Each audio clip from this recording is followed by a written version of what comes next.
Aujourd'hui, on va parler de Prey, pas l'espèce de System Shock, je te parle du vrai Prey, sorti en 2006 et qui est un putain de jeu incroyable et super intéressant. Ce jeu a eu un bon succès à sa sortie, donc c'est loin d'être un jeu méconnu, mais comme je sais que la jeune génération est complètement passée à côté, et que mon public se compose majoritairement d'adolescents boutonneux, je pense qu'une vidéo en français à son sujet serait la bienvenue sur YouTube.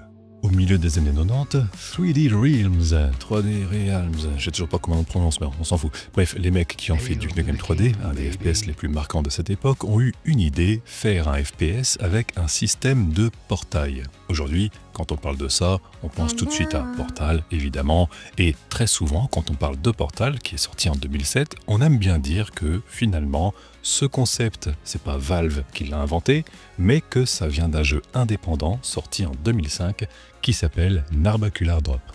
Alors oui, c'est vrai, Portal, à l'origine, ça vient de Narbacular Drop, sauf que Narbacular Drop, c'est pas un jeu super intéressant, c'est pas facile à prononcer, et ça rapporte même pas beaucoup de points quand tu le poses au Scrabble. Bref, c'est juste un projet d'étudiant qui va arriver aux oreilles de Saint Gaben, et qui va dire « Hey, ça a l'air cool, je vous embauche chez Valve, on va vous filer un petit coup de main, et avec notre aide, vous pourrez faire un jeu concept ». Portal est alors distribué partout dans le monde avec la fameuse Orange Box, les joueurs adorent et face au succès, Valve peaufinera le concept en sortant Portal 2. Ce qu'on oublie un peu trop souvent, c'est que 10 ans avant Narbacular Drop, au compte double 48 points, 3D Realms avait pour projet de sortir un FPS qui utilisait la même mécanique de portail. On se replace rapidement dans le contexte, milieu des années 90, c'est la course à la 3D. Et chez 3D Realms, ils commencent à développer Prey, qui est un jeu en vue à la première personne, entièrement en 3D avec des gros flingues, des portails, des espaces non euclidiens et tous les trucs cool qu'on connaît aujourd'hui. L'équipe bosse dur sur le projet et il commence à en parler publiquement en 1995. Et pour 3D Realms, c'est un projet très important parce que Prey, c'est pas qu'un jeu vidéo, ce sera aussi un moteur qui leur permettra de développer d'autres futurs jeux. Oui, il existe une dimension parallèle où les 3/4 des jeux tournent sur le Prey Engine. Le développement avance et rapidement on commence à avoir des images du jeu, d'abord des images et des cinématiques qui ne montrent pas grand chose. Et c'est là que les premiers ennuis vont commencer. L'équipe de développement va être remaniée.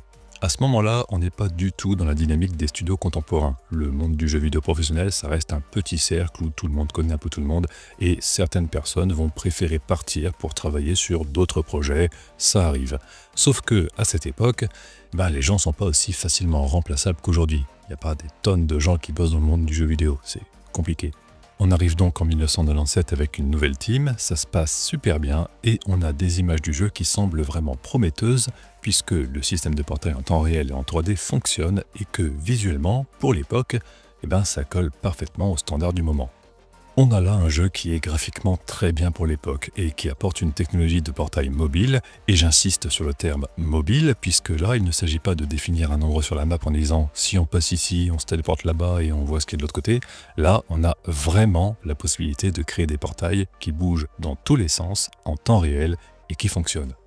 Prey est donc en bonne voie pour coiffer au poteau des jeux comme Unreal ou Half-Life qui ne sont pas encore sortis à ce moment.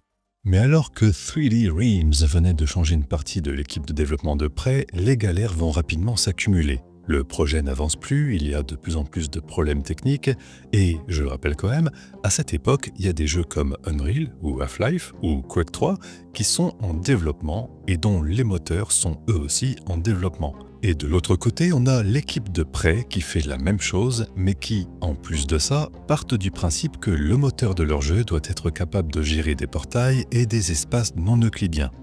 C'est un petit peu comme si Toyota et Peugeot étaient en concurrence pour savoir qui des deux allait sortir la meilleure citadine 3 portes, mais que Peugeot disait « Et notre voiture, elle pourra voler dans l'espace et tirer des lasers aussi. » C'est tout de suite plus compliqué. Le développement va alors stagner, la concurrence va petit à petit rendre tout le travail des développeurs obsolète et 3D Realms, ils vont finir par prendre la meilleure décision au début des années 2000. Prenons un moteur de jeu vidéo moderne déjà prêt, qu'on n'aura pas besoin de développer en interne, déléguons le travail à un studio externe qui puisse s'investir à fond là-dedans et surtout, gardons tout ce qui a déjà été produit depuis toutes ces années. Le moteur choisi sera LeadTech 4, le moteur de Doom 3, qui est à ce moment-là un des trucs les plus avancés qui puissent exister, et 3D Realms se tournera vers le studio Human Head, qui est un studio dans lequel on peut avoir confiance, en leur donnant donc une licence LeadTech 4, qui vaut le prix d'une burne, ainsi que tout ce qui a été fait auparavant, les artworks, les scripts, le code, bref, tout ce qu'il faut. Et Prey finira enfin par sortir en 2006 avec plus de 10 ans de développement chaotique, mais on reparlera de l'histoire derrière Prey à la fin, parce que là c'est le moment de lancer le jeu. The world is full of stories, and from time to time, they permit themselves to be told.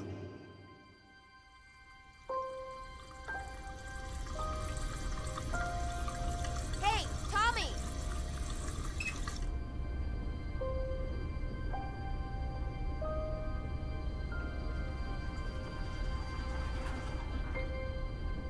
What are you looking at? Real tough guy. Can't even tell her you love her. I gotta get off this damn reservation. If she'd just come with me, it'd all be different. It'd all be... Listen to yourself. Who do you think you're kidding? Tommy, get your ass out here. Le jeu commence dans des chiottes. On incarne Tommy, un Indien d'Amérique, qui vit dans une réserve et qui n'est pas du tout attaché à ses racines. Son rêve, c'est de partir de la réserve avec sa petite copine et de vivre comme un blanc parce que les plumes et les tambours, c'est pas son truc. Graphiquement, le jeu a 20 ans, faut pas s'attendre à des miracles, les textures bavent un peu et surtout le jeu souffre du syndrome de LeadTech 4, à savoir que le rendu de la lumière avec ce moteur est très particulier. Tout a tendance à briller un peu trop, il y a des reflets dans tous les sens, les ombres sont très prononcées, il y a beaucoup de bump mapping ou de normal mapping, appelle ça comme tu veux, donc il y a vraiment un style particulier. C'est la technologie de l'époque et de ce moteur qui veut ça, on aime ou on n'aime pas. Après avoir interagi avec tout ce qu'il trouve autour de lui, Tommy finit par tomber sur son grand-père qui se la joue Obi-Wan Kenobi en lui expliquant qu'il a ressenti une grande perturbation dans la force. Tommy, Benisi? What are you doing here? I sense great change on the winds. I came to warn you. Save it, grandfather.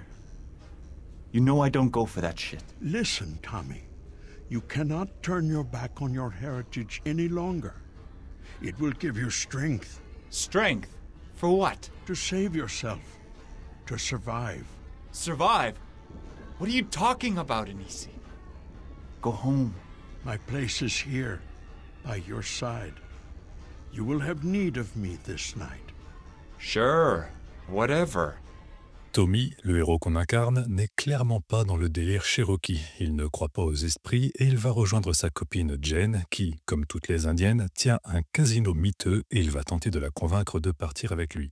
Did you think about what I said? Tommy, not this again. Come away with me. Just for a few days. Off the reservation. Why can't we just be together here? You know why. I hate this place. It's a goddamn cage. It's no way to live. On finit par se battre avec deux alcoolos qui cherchent à tripoter notre copine. Et là, tout part en couille. On a droit à une scène d'intro tout simplement géniale, même qu'aujourd'hui je la trouve juste parfaite, avec en fond musical le jukebox qui joue de la musique qui n'est pas libre de droit, Don't Fear the Reaper, mais crois-moi, c'est vraiment une scène à voir. Un vaisseau spatial arrive, aspire tout ce qui se trouve autour de nous et c'est parti pour l'aventure.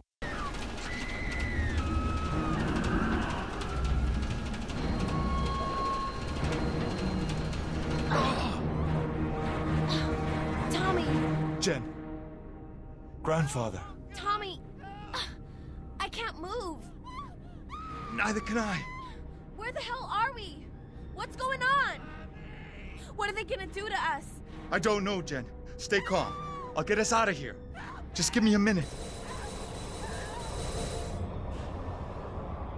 What the fuck are those things? On se retrouve attaché façon à Flash 2 et on découvre qu'on a été enlevé par des aliens. Pour l'instant, c'est la panique, même s'il n'est pas encore question de sonde anale. Et rapidement, un mec va nous parler en nous disant qu'il va nous libérer. Be brave, my brothers. I shall free you. What are you doing?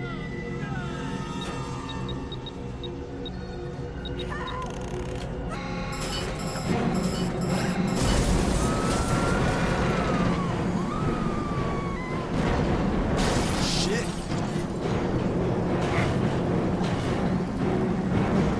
Oh no. Oh!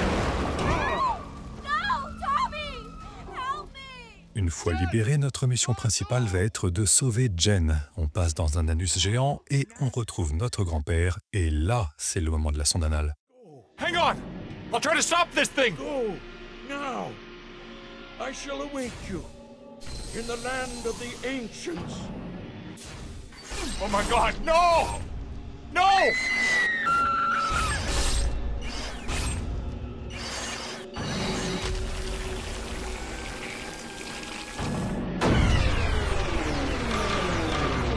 Stop the machine for now, but you must keep moving. The hunters will be here soon. Alors, deux choses à dire. Premièrement, c'est pas comme ça qu'on insère une sonde anale. Il faudra que j'en touche deux mots au manager des Hélènes parce que là, c'est vraiment du travail de porc. Deuxièmement, le mec qui a saboté la machine aurait pu appuyer sur le bouton quelque chose comme, allez, 2 secondes plus tôt et mon papy n'aurait pas été réduit en purée. Ce qui me fait dire qu'il l'a sûrement fait exprès et qu'il me troll en me disant avec son air fier qu'il a arrêté la machine, ou alors je suis juste tombé sur un mec qui n'a pas du tout le sens du timing et je n'ai pas de chance. On va dire que c'est ça. On finit par suivre le sabotageur, on donne quelques coups de clé sur le crâne d'un alien et on récupère notre premier flingue. Et là, pause, parce que ce flingue est vraiment cool. Déjà, le design organique, il est stylé, j'aime bien. En tir principal, c'est un fusil d'assaut, en tir secondaire, c'est un tir chargé. Et surtout, même si c'est la première arme qu'on trouve dans le jeu, elle ne va pas devenir inutile au bout de 2 heures. On va s'en servir pendant toute la campagne parce que Prey n'a pas ce défaut qu'ont la plupart des FPS. Avoir un flingue comme ça, sur lequel on peut compter du début à la fin, ça me plaît beaucoup. À noter qu'on ne recharge pas son arme, cette espèce de bestiole en forme de fusil se recharge toute seule en faisant une rotation et tu noteras que la capacité de chaque cylindre se voit par son intensité lumineuse. Encore une fois, c'est un petit détail que j'apprécie. Tout de suite après, on va récupérer notre deuxième arme, des petits tripodes qu'on utilisera en tant que grenade, parce que pourquoi pas ? On verra régulièrement des portails s'ouvrir quelques secondes pour faire apparaître des ennemis ou des couloirs anti-gravité qui nous font marcher sur les murs ou au plafond. Sympa, mais rien d'incroyable pour le moment. Le vrai fun commence quand on rentre dans cette caisse qui est un portail.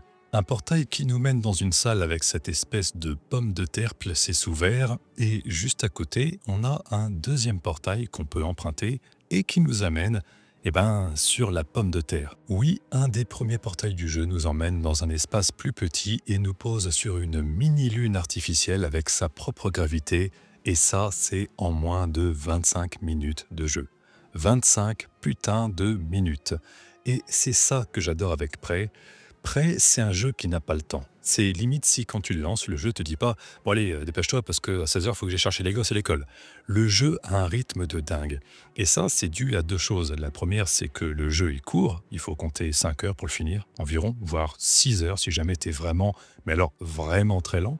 Et la deuxième raison à ce rythme, c'est ce que je t'expliquais en début de vidéo. Le jeu avait été écrit et testé plus de 10 ans avant sa sortie. Et les mecs qui ont bossé là-dessus avaient des idées claires provenant des anciennes teams de développement, des idées qui avaient été testées, améliorées, des concepts qui ont été mis à l'épreuve sur d'anciennes versions et des éléments de scénario qui ont été épurés de tout ce qui est inutile. Très sincèrement, il y a très peu de moments dans Prey où tu t'emmerdes. Alors oui, on retrouve souvent les mêmes mécaniques, les mêmes puzzles, mais le jeu ne tire jamais sur la corde. Et je préfère 1000 fois un bon FPS original qui ne m'ennuie pas et que je peux finir en une journée en ayant le sentiment d'avoir vécu une chouette aventure, plutôt qu'un jeu qui me force à aller faire du poney pendant 2 heures, tout ça pour ramasser une peau de lapin que je pourrais ensuite revendre pour m'acheter un putain de pansement ou je sais pas quoi. Bref, rapidement on se retrouve en mauvaise posture et on finit par faire une chute mortelle qui nous envoie sur P3X241.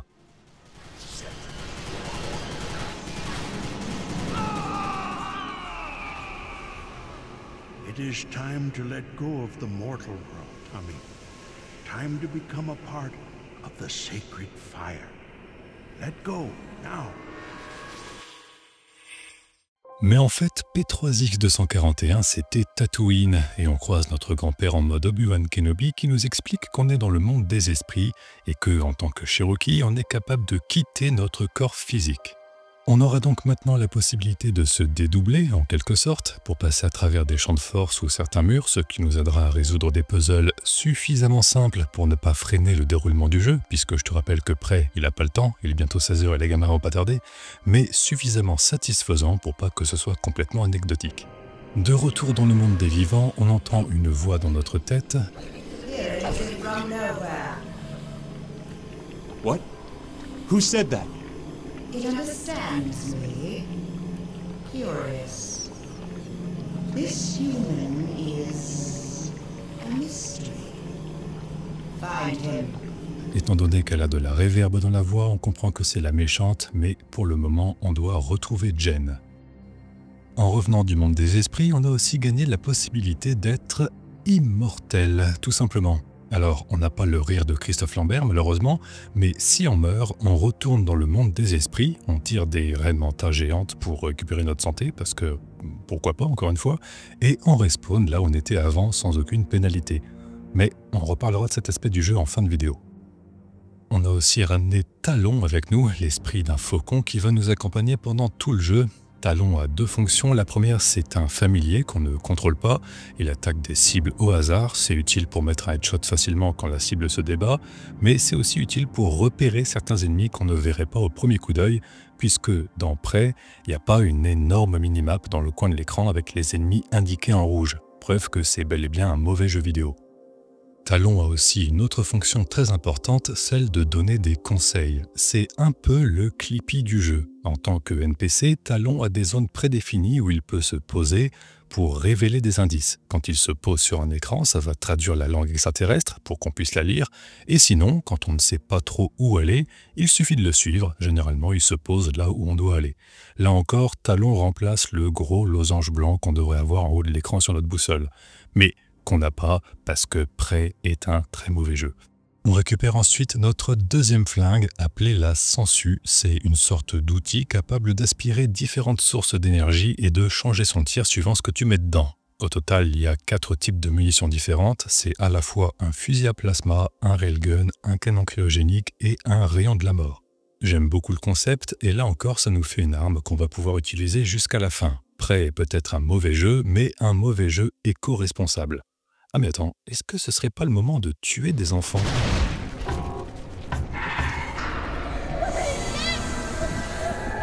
Oh, this can't be good.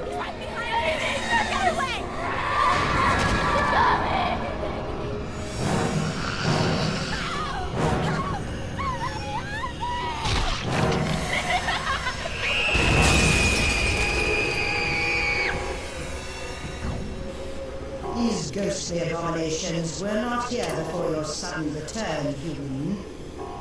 Interesting. Ok, je retire ce que j'ai dit. Un jeu vidéo qui tue des enfants, c'est un excellent jeu vidéo. On va ensuite découvrir les plateformes qui nous permettent de changer le sens de la gravité avec lesquelles on jouera régulièrement.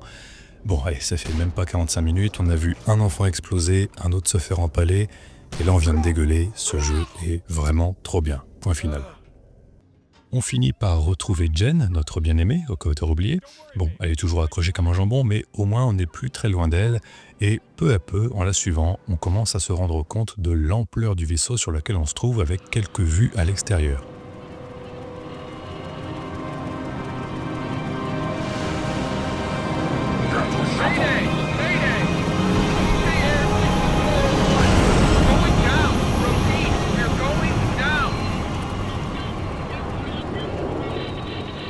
Jesus Christ, what is this place? Pour se passer un peu les nerfs, on pourra se défouler sur quelques enfants. Et on recroisera quelques sabotageurs comme celui qui nous a délivrés au début. Arrive ensuite le premier boss. Ce premier boss me fait curieusement penser à un cyberdémon avec son design pas très inspiré. Pour le coup, je suis assez déçu de cette bestiole. Surtout pour un premier affrontement d'envergure, j'aurais aimé plus créatif. Là où ça devient créatif par contre, c'est que pour le tuer, il faut d'abord se mettre dans une cachette pour qu'il tende le bras vers nous et activer un portail pour lui couper le bras. À partir de là, on peut récupérer sa main et s'en servir de minigun pour l'achever, et ça me plaît. Cette arme fait office de minigun en tir principal et lance-grenade en tir secondaire, mais c'est probablement l'arme la moins intéressante du jeu selon moi. Le design insectoïde est sympa, les animations sont cool, mais question efficacité, c'est pas si puissant que ça et pas très précis. Aussitôt le boss tué, notre grand-père nous rappelle et nous envoie à travers la porte des étoiles pour rejoindre Tatooine. La séquence dure 1 minute, en résumé, ça donne à peu près ça. Tommy, 2 grands dangers t'attendent. Je dois t'enseigner comment lutter face aux forces du mal. Ouais, non merci grand-père, je m'en branle de ces trucs spirituels. Je veux juste sauver ma meuf. D'accord, sale petit con, je te renvoie dans le monde réel alors. Va chercher la tribu du coin, ils pourront t'aider. Et si tu es perdu, suis les tuyaux enflammés. Titre. Voilà, donc on a esquivé l'enseignement d'Obi-Wan Kenobi et il nous a juste dit qu'il y avait une tribu alliée sur le vaisseau extraterrestre qui pourrait nous aider et on repart en sachant que la direction à prendre c'est celle des tuyaux en feu, titre. On finira par trouver un véhicule, le seul véhicule du jeu. Ça se manie très bien et on ira souvent dans ce genre d'engin, mais c'est toujours par tranche de 2 minutes ou 10 minutes. Mais c'est pas toute une longue séquence chiante qui a été mise pour respecter un cahier des charges débile. Je suis le premier à détester ça, mais là ça va, ça passe. On pourra jouer un petit peu avec la physique mais juste un petit peu, faut pas abuser. Généralement tu chopes juste une grosse caisse, tu la déplaces de 2 mètres et voilà. Ça consiste surtout à se déplacer pendant 2 minutes, tirer sur des drones, se poser pour résoudre un mini puzzle pour déverrouiller un accès et reprendre le vaisseau pour continuer sa progression. Les phases en véhicule serviront aussi à montrer le vaisseau de manière plus large. En fait, on l'a déjà vu avant sur des hologrammes et là on le voit en vrai. On est dans une énorme sphère faite de métal et de matière biologique. C'est comme une petite planète. Bref, on écoute les conseils de grand-père qui nous a dit de suivre les tuyaux de feu, titre, et on finit par tomber sur la tribu des sabotageurs. The priestess is waiting. Who's this priestess?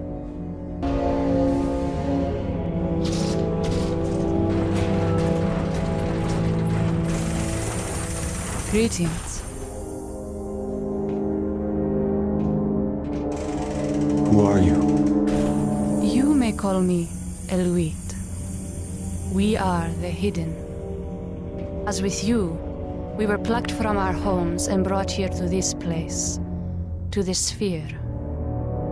For centuries On rencontre la grande prêtresse qui, je te la fais courte, nous explique que la sphère est contrôlée par des aliens qui se baladent à travers tout l'univers et qu'ils récoltent des êtres humains sur des centaines de planètes différentes pour en faire de la matière première. Et elle, la grande prêtresse, c'est la chef d'une tribu qui s'appelle les Cachés parce que, quand ils se sont fait capturer, ils se sont cachés et ça fait plusieurs générations qu'ils vivent sur la sphère sans avoir été repérés. Et le truc, la technologie de prédilection de la sphère, c'est les portails. Donc la tribu des Cachés a étudié comment ils fonctionnaient et ils ont fait leur propre portail clandestin qui devrait leur permettre de s'enfuir de là. Sauf que, pour fonctionner, il faut qu'on aille flinguer un alien qui s'appelle le Gardien, c'est le Albert Einstein de la sphère. Si on récupère la cervelle d'un gardien, on devrait pouvoir faire fonctionner le téléporteur clandestin pour s'enfuir, et ça tombe super bien parce que Jen est enfermée chez le Gardien. Donc le plan initial n'a pas changé, on va sauver Jen, et en la sauvant, normalement, on devrait pouvoir récupérer ce qui nous permettra de nous évader. On arrive alors dans le laboratoire du Gardien où Jen est prisonnière et on récupère enfin un shotgun après 2h30 de jeu. Ce shotgun tire des munitions corrosives et surtout, si tu y prêtes attention, c'est une sorte de pistolet à mastic automatique alien et moi ça me fait rire. On fait pampan sur des monstres qui sont des assemblages de bestioles, on résout quelques puzzles à base de portails et on finit enfin par retrouver notre bien-aimé. Oh, thank God I found you. Jen, I'm getting you out of here. Oh, Tommy, I thought I'd lost you. Oh, it's so terrible. Oh, God, the things I've seen. They're using people for food, Tommy. I know. Listen, we gotta get out of here. Where are we? Some kind of spaceship, Jen. They call it the Sphere. I want to go home, Tommy. Back to the reservation. I think I found us a way out. Let's go. À peine retrouvée, la grande prêtresse nous appelle en Zoom pour nous dire que, comme par hasard, le Gardien a trouvé le téléporteur clandestin, donc maintenant qu'on a Jen avec nous, il faut sécuriser notre seul moyen de sortir d'ici. On fonce alors en direction du portail et on a le droit à une petite séquence bien cliché que je déteste. Eluit, what happened here? Keeper found us. Kill them all! His hunters, they were everywhere. You must stop them. before they destroy the portal. It is our last hope. Save my people. Jen, stay here. Look after Eloise. I'll find us a way out. Be careful, Tommy. I don't want to lose you again.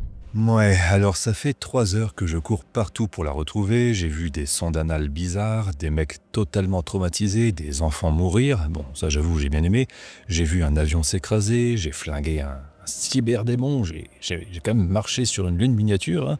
J'ai aussi appris à piloter, et aussi je suis mort plusieurs fois et j'ai fait un bad trip sur Tatooine, donc ouais, maintenant qu'on est réunis, je pense pas que ce soit une bonne idée de te laisser derrière.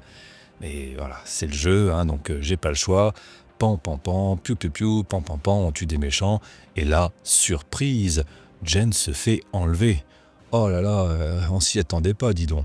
À ce niveau-là, moi je dis que c'est juste du fétichisme, hein. Bref. La voix pleine de réverb revient dans notre tête pour nous dire qu'elle n'était pas au courant qu'il y avait des humains cachés sur la sphère et qu'elle les a découverts grâce à nous, et elle commence à se taper un délire comme quoi elle veut qu'on la rejoigne parce qu'on est spécial. Apparemment, elle fantasme sur les mecs qui peuvent quitter leur corps et tirer des flèches avec un arc spirituel. C'est vachement spécifique, mais je ne juge pas. On repart alors à la recherche de Jen, on affronte des monstres qui sortent de vagins géants, mon rêve absolu. Au passage, ces ennemis sont assez casse-couilles, ils peuvent se soigner si tu les laisses s'enfuir, et surtout, ils ont la capacité de créer une sorte de brouillard qui annule tous les projectiles que tu leur envoies.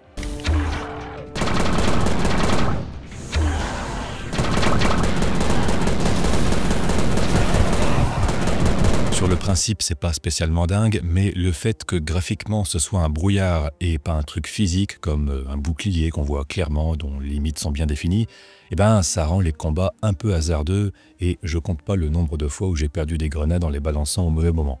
On finira par récupérer un lance-roquette qui peut lui aussi, en tir secondaire, annuler les projectiles des ennemis, mais qui est complètement inutile, parce que si tu tires dedans, ben, tu perds aussi tes projectiles. Donc il faut déployer le brouillard neutralisant, faire quelques pas de côté pour tirer, et se remettre à l'abri, sauf que le temps que tu te décales, ben, il a déjà disparu.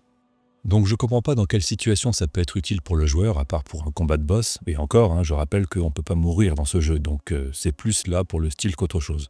La suite du jeu alterne entre petits puzzles de physique simple et combat, et on est à peu près à, on va dire, 3 heures de jeu, et l'heure qui suit, c'est principalement ce genre d'énigme qui prend 30 secondes à résoudre en fermant un œil, et des combats contre des bestioles un peu plus coriaces qu'au début.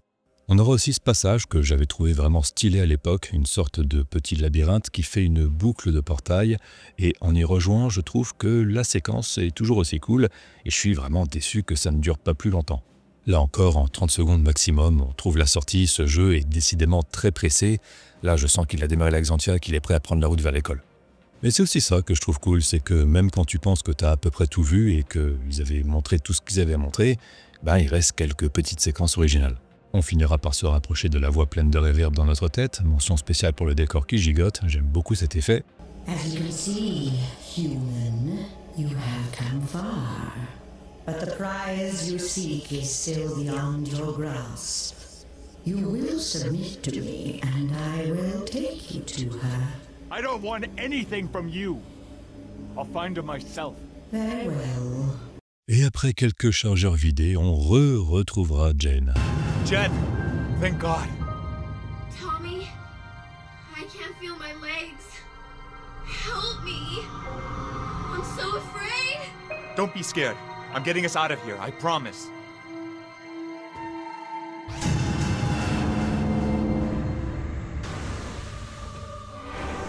Oh my God! Tommy, run! Get away from me, Tommy! Please, Tommy. Let me go. Jen. I love you. Ouin ouin, ma copine s'est fait transformer en monstre. Alors maintenant que Jen est morte, Tommy appelle son grand-père en lui disant finalement « Ok, je veux bien que tu m'apprennes tes techniques de Jedi ». Et là on arrive à un passage du jeu que j'aimerais que tu notes. Le grand-père nous explique que ça sera pas facile parce qu'il y a 7 épreuves qui nous attendent. Au final, voici les 7 épreuves. premièrement, la porte s'ouvre, et ensuite, on ramasse un calumet de la paix qui augmente notre santé maximale. C'était vraiment très compliqué, hein. À ce moment-là, le monde des esprits se fait lui aussi envahir. On retourne alors dans le monde réel pour stopper l'invasion en affrontant le gardien, et voici ce qu'il nous dit. Why are you here? I am here to avenge my people. Your people? Were it not for us, your species would never have existed. You were created only to be consumed. What are you saying? Eons ago, your planet was nothing but a barren rock. We seeded your world, as we have 1,000 others, with the beginnings of organic life. Returning to reap our harvest when that life had ripened. We own you. I am a warrior of the Cherokee Nation. Nobody owns me. Donc tout ça, ça explique pourquoi on voit des humains partout, comme les sabotageurs, la fameuse tribu des cachés. En fait, l'espèce humaine n'est pas endémique à la Terre, elle a été créée par des aliens et plantée sur différentes planètes pour être fauchée régulièrement. C'est pas du tout un concept nouveau en science-fiction, mais c'est quelque chose que j'ai toujours trouvé sympa et ça rend l'univers bien plus crédible et intéressant. La seule chose que je n'explique pas, c'est pourquoi tout le monde parle anglais, mais bon, on va pas chipoter, hein. Une fois le gardien tué, bonne nouvelle, il ne reste plus qu'une trentaine d'autres à tuer. Un peu fastidieux étant donné que ce sont des sacs à PV, mais après 10, 15, 20, allez 25 minutes d'enfer, on arrive enfin à la scène finale, la rencontre avec Miss Reverb de la sphère. Welcome. You're human? I was once. I was brought here countless generations ago, harvested like so many others. Like you, I resisted, fought the keepers of the sphere all the way to this very chamber. The sphere recognized that I was exceptional. It had grown old, tired, and it offered me a deal. My people would be spared If you took over. Yes. To become immortal or to perish. I made the obvious choice. As you will now. On décide évidemment de la flinguer, s'ensuit un combat avec le boss final qui est très court et très facile. Tommy prend ensuite la place du boss dans la sphère et commence à devenir fou en voyant tout le pouvoir qu'il a, mais il entend la voix de son grand-père qui lui dit d'écouter son cœur, qu'est-ce que c'est beau, et il finit par envoyer la sphère se faire détruire directement dans notre soleil.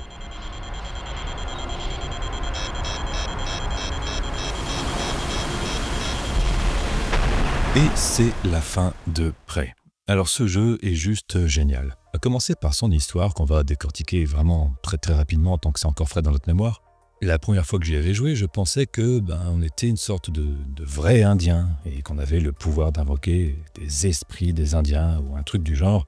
Mais grâce à la petite explication de la grande prêtresse, explication confirmée et développée par le gardien lui-même, j'avais fini par comprendre qu'en réalité, les raies manta géantes fantômes et les esprits, c'est juste d'autres formes de vie qui accompagnent probablement les humains depuis qu'ils ont été créés par la sphère. À aucun moment on nous explique clairement ce que c'est, mais avec un petit peu de logique et de déduction, on comprend que ce ne sont pas des esprits indiens, c'est plutôt des animaux venus d'un autre monde. Un autre monde sur lequel les aliens de la sphère peuvent d'ailleurs se rendre, puisque au bout d'un moment ils finissent par envahir ce monde. Donc ce monde des esprits et ces esprits indiens, c'est pas du tout des trucs spécifiques aux Indiens, c'est juste un truc que les Indiens sont capables de voir, capables d'interagir avec. Voilà, j'arrive pas à parler, mais t'as compris. Et c'est pas Tommy qui a des pouvoirs particuliers pour les voir et interagir avec eux, c'est le grand-père. Tout commence par lui.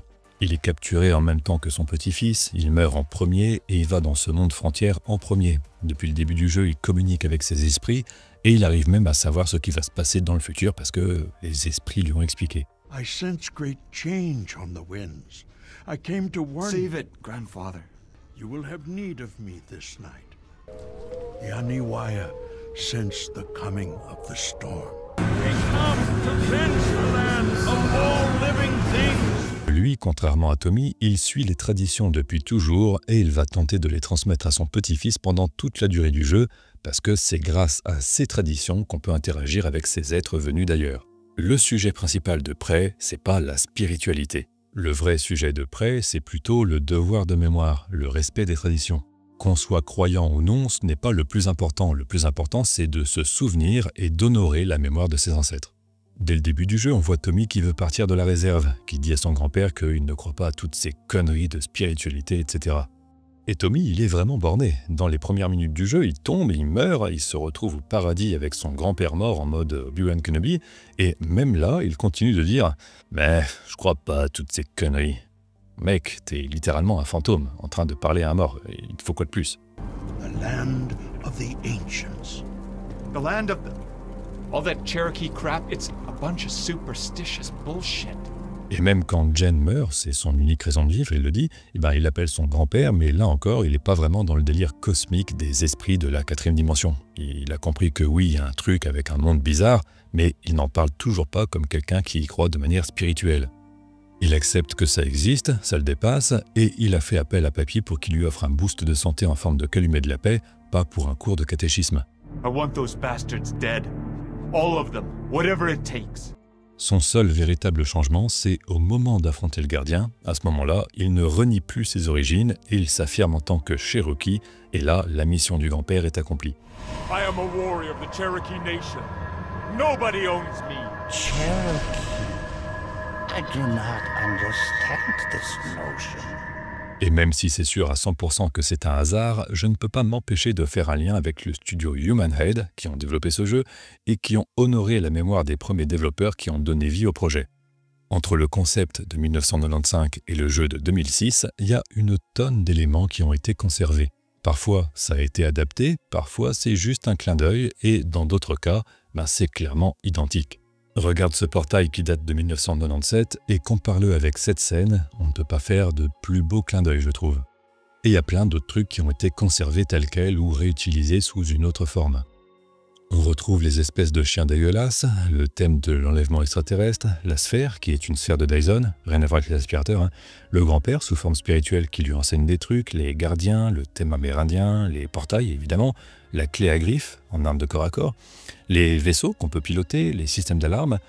Le studio aurait très bien pu partir sur quelque chose d'entièrement nouveau, mais ils ont vraiment fait en sorte de garder le maximum de matériaux original. Et je trouve ça vraiment louable de leur part. Même s'il y a quelques trous dans le scénario de Prey, ça reste une histoire de science-fiction vraiment sympa avec des séquences de narration bien foutues et des petits détails vraiment chouettes. Par exemple, la toute première scène du jeu, tu n'y as peut-être pas pensé, mais là, ce miroir, c'est un portail.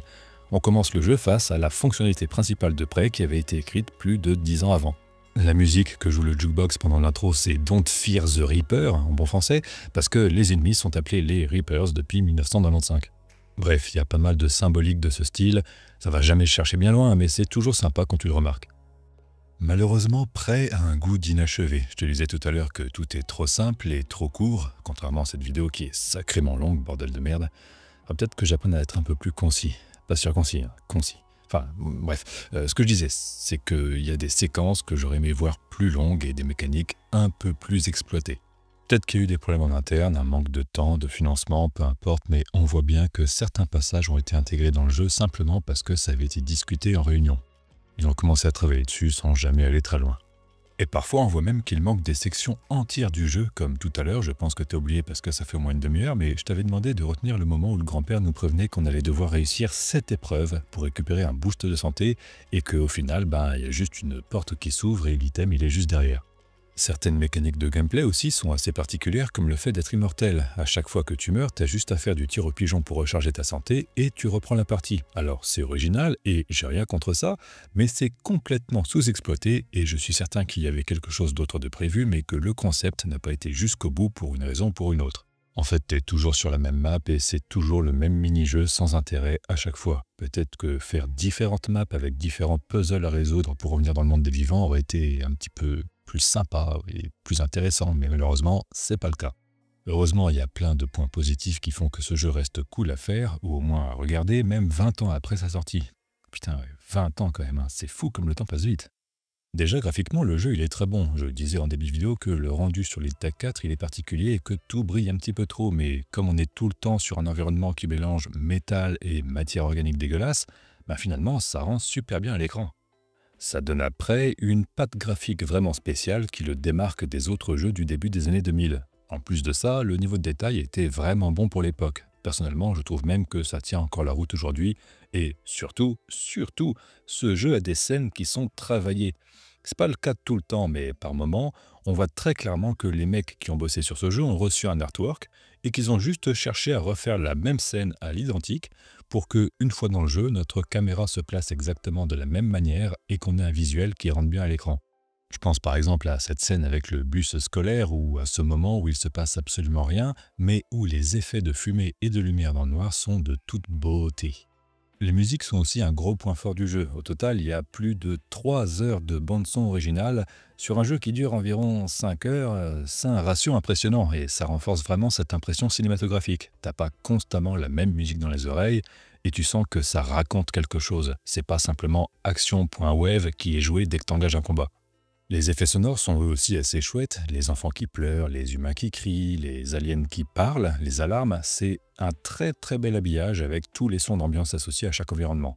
Et puis il y a la mécanique des portails qui est quand même originale pour l'époque, puisqu'on n'avait jamais vu ça avant sur une grosse production. Même si le jeu a été conceptualisé en 1995 et qu'il est sorti 11 ans plus tard, c'était quand même révolutionnaire. Ça reste néanmoins une mécanique qui est peu exploitée. Au pif, je dirais que les portails dans Prey, en vrai, ça représente peut-être 5% du jeu. Et encore, je suis gentil. Le jeu ne repose pas sur cette idée de portail. C'est d'ailleurs une leçon que les développeurs ont tirée de l'échec du premier concept des années 90.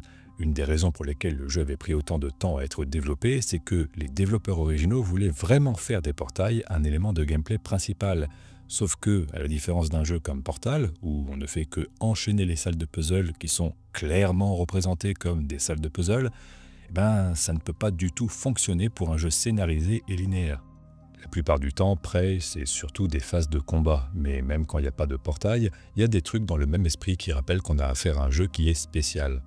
Donc Prey, c'est vraiment un ovni, c'est un jeu qui était parti pour ne jamais exister, et finalement, ils ont réussi à le sortir, mais avec quelques compromis. Et malgré ça, tout le monde l'a apprécié à sa sortie. Enfin, tout le monde, beaucoup de gens. Mais aujourd'hui, le jeu est introuvable, et c'est d'ailleurs pour ça que j'ai décidé d'en faire une vidéo, histoire qu'on ne l'oublie pas. Je t'explique. Après le générique de fin, t'as une scène post-crédit où tu te retrouves sur Terre, et la grande prêtresse qui a survécu, elle ouvre un portail pour te rendre visite et te demander de la suivre pour l'aider sur un autre monde peuplé d'humains à se débarrasser d'autres aliens méchants, parce que t'as été tellement impressionnant que t'es devenu une sorte de héros à travers la galaxie. Une petite fin ouverte à Half-Life, moi ça me plaît, et le jeu indiquait clairement qu'il y aurait une suite après. Pas après, mais après. Bref, t'as compris. Le problème, c'est Bethesda. C'est un problème assez constant dans l'industrie du jeu vidéo, après tout, donc on n'est pas surpris. Sans rentrer dans les détails ultra chiants, je te résume l'affaire. 3D Realms a revendu les droits de Prey à ZeniMax. ZeniMax étant, pour ceux qui ne connaissent pas, une grosse société qui met juste de l'argent pour acheter toutes sortes de trucs qui existent déjà et faire encore plus d'argent avec. Donc ZeniMax, ils ont les droits de Prey, et ZeniMax possède également Bethesda, ainsi que les droits sur le moteur du jeu. Et à cause d'un micmac de contrat que seuls les avocats peuvent comprendre, Human Head, qui a développé Prey, se retrouve à développer Prey 2 pour le compte de Bethesda, sauf que en réalité, Bethesda n'a pas du tout envie de voir Prey 2 sortir. Il y a alors une sorte de complot interne chez Bethesda qui va se mettre en place pour faire en sorte que Human Head Studios n'arrive pas à développer Prey 2, pour qu'ensuite Human Head se retrouve dans la merde financièrement et que ZeniMax/Bethesda puisse les racheter. En gros, ils leur disent « faites le jeu, on compte sur vous », sauf qu'ils leur mettent des délais abusifs, ils leur imposent des trucs complètement farfelus pour que le projet se casse la gueule, et ils ont un contrat qui les empêche de travailler sur d'autres jeux. Donc leur seule façon de s'en sortir et de gagner de l'argent, c'est de faire ce fameux Prey 2, le seul jeu qu'ils ont le droit de développer. Et sans surprise, Prey 2 arrive quand même à être développé par Human Head. Prey 2 fait partie des grandes déceptions du jeu vidéo, puisque Human Head le présentera à Bethesda, et eux, ils seront un peu dégoûtés de voir qu'ils ont réussi à s'en sortir et ils vont juste annuler le projet. Pourtant, Prey 2 était à un stade de développement très avancé. Ils auraient réellement pu sortir le jeu sans aucun problème. Il suffit de voir toutes les images du jeu qu'on peut trouver aujourd'hui. Il y a le trailer qui est une cinématique précalculée vraiment cool. Il y a surtout plusieurs heures de gameplay qui ont été présentées à droite à gauche et qui montrent que oui, Prey 2 était plus que jouable. On a des modèles 3D détaillés, on a des animations complexes, des mécaniques de gameplay qui fonctionnent, des acteurs aussi qui ont fait les voix des personnages. Bref, il y a de la musique, des effets sonores, il y a tout ce qu'il faut. On n'est pas au stade de concept, c'est jouable. Et d'après les développeurs de l'époque, le jeu il était complet à quelque chose comme 95%. Prey 2 était censé être un FPS avec un côté open world où on incarnait un humain de la Terre qui s'est fait capturer par la sphère alors qu'il était à bord de 7 avions qu'on voit dans le premier jeu et qui se retrouvait sur un autre monde que la sphère avait peuplé après la fin du premier jeu.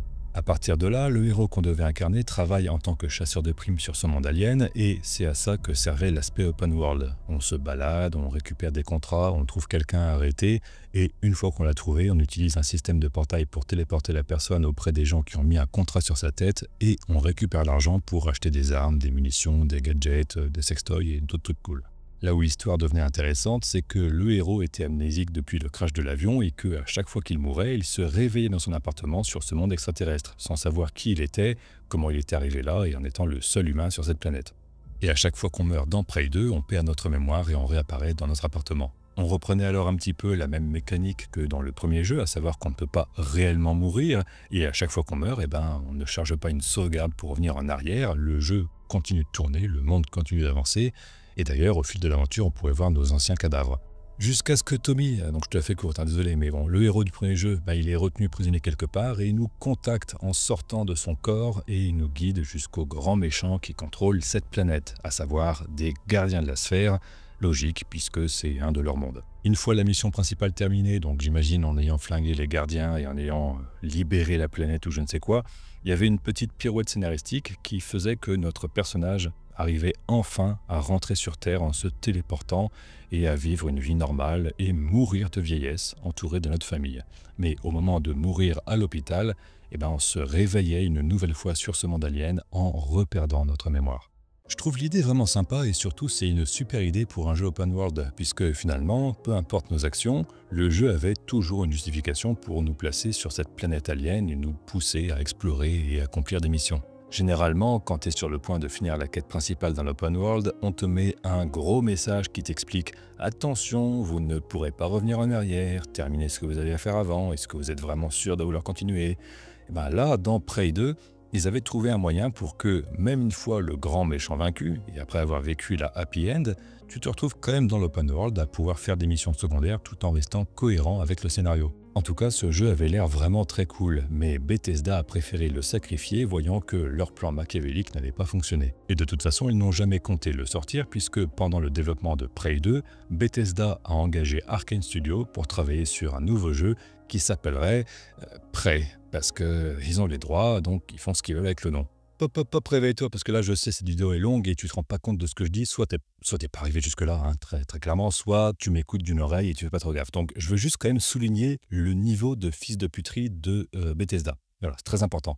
Au cas où ce serait pas clair, je répète juste, t'as Bethesda qui demande à un studio de faire la suite d'un jeu, en espérant que le studio mette la clé sous la porte. Ok. Et pendant ça, en même temps, il demande à un autre studio de faire le reboot du même jeu.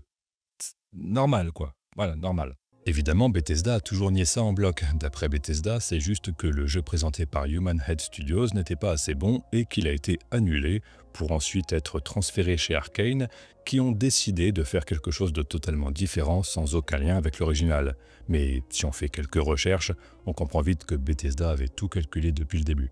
La suite, on la connaît, le nouveau jeu Prey n'a rien à voir avec le concept de 1995 ni du jeu sorti en 2006. C'est une sorte de System Shock sympa mais sans plus.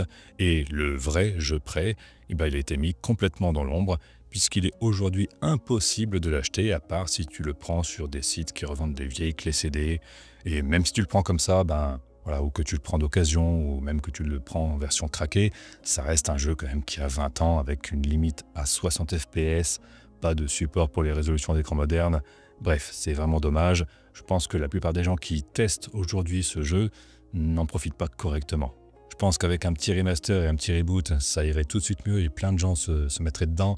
Malheureusement, comme les droits n'appartiennent plus vraiment à personne. Enfin, ils appartiennent à Bethesda, mais bon, pour moi, ces gens-là, c'est personne. Donc c'est compliqué et je pense pas que ça puisse arriver de sitôt. En tout cas, moi, je n'oublie pas ce jeu et je suis content d'avoir pu t'en parler. Retiens juste que Prey, c'est un jeu de 2006 et qu'il est super chouette et pas autre chose. Et que Bethesda, eh ben, c'est des sales cons. Bisous.